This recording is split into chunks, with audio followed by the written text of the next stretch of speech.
go, and those who walked through an unstable economy that wound up going into a crash, and we experiencing something in 1929 and the years proceeding called the Depression. Yeah. The Depression changed the culture because you just weren't going to let your kids run around and go do whatever they want to do because they could get snatched. They could get destroyed. You understand? Furthermore, you weren't just sitting at home watching cartoons because you didn't know where your next meal was coming from. So you had to pray to know where the flour was going to come to cook the little bit of meat that you might have had. You had to know where the sugar was going to come from, and therefore you needed God to supply it. And when you need God to supply something for you, you ain't playing gossip games on the phone. I want to know if I have a church tonight. When you know you sure enough need God to show up on your behalf. You ain't making it till you make it. You're not acting like you speaking in tongues. You really gotta speak in tongues. You don't have a weak prayer life. No, your prayer life really gotta be strong. You gotta really hear God, because when trouble is in the land, you can't afford to miss God. I wish I had somebody to talk to me. When trouble is in the land, you can't be lukewarm. Yeah. So you had a generation that got hot for God. Yeah. Tribulation will make you hot for God. Yes, God. In the 40s, the 50s, and the 60s, this generation developed great faith because they saw God make a way out of no way. Yeah, all right.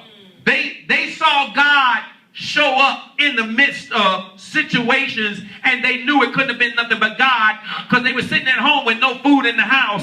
They was praying, and the next thing they know, somebody knocked on the door and said, the Holy Ghost told me to go shopping on your behalf, and their house had groceries because somebody prayed. I wish I had somebody to talk to me. When their car broke down, they didn't have no money to fix it, but the Holy Ghost sent a mechanic, and they had told them that we ain't gonna charge you nothing, because prayer caused something to come forth out of nothing. If I could get about 4 of y'all in here to understand, I ain't speaking in Swahili. You ought to understand what's coming out my mouth tonight. Yes, sir. Come on. They saw God's hand move because they had went to God for real. Yeah. So when you saw them quicken in church, it wasn't a facade. It was the Holy Ghost moving all over them, because they didn't have television keeping them from prayer. They didn't have Facebook keeping them from prayer. They didn't have Twitter keeping them from prayer. They wasn't playing church. All they knew was God, because they didn't have all these distractions. They didn't have alternatives. Right. All they had was God. Oh, are y'all with me? So they kept their children close. Order was in the home. The husband went to work. The wife stayed at home. The husband laid down the laws. The wife made sure that the laws was upheld. And if the children broke the law, they got whooped 2 times. By their mama and by daddy when he came home. I wish I had somebody to talk to me in here. You better not go down the street and act a fool, because if Mrs. So-and-so see you acting a fool, she beat you behind, took you home, and then they beat you behind.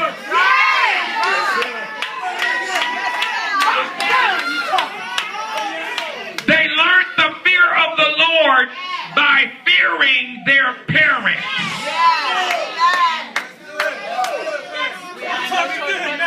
You ain't got to worry about God killing you. You come up in here at an ungodly hour, I'm going to take you out.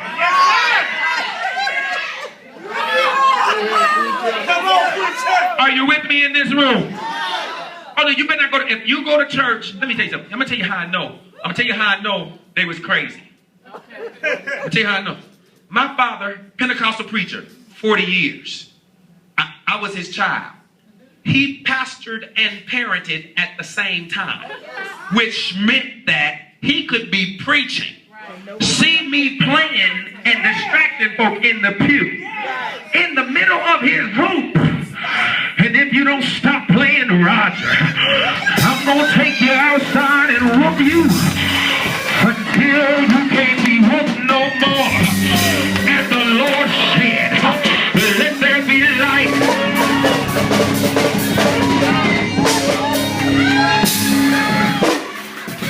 Go ahead, son.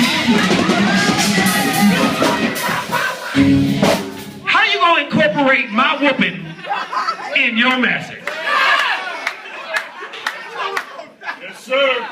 What he was letting me know was, don't think just because I'm preaching, I won't get you. There were other times, see, because there was other times he wore glasses. He'd be sitting on the organ, and the organ was sideways to the audience.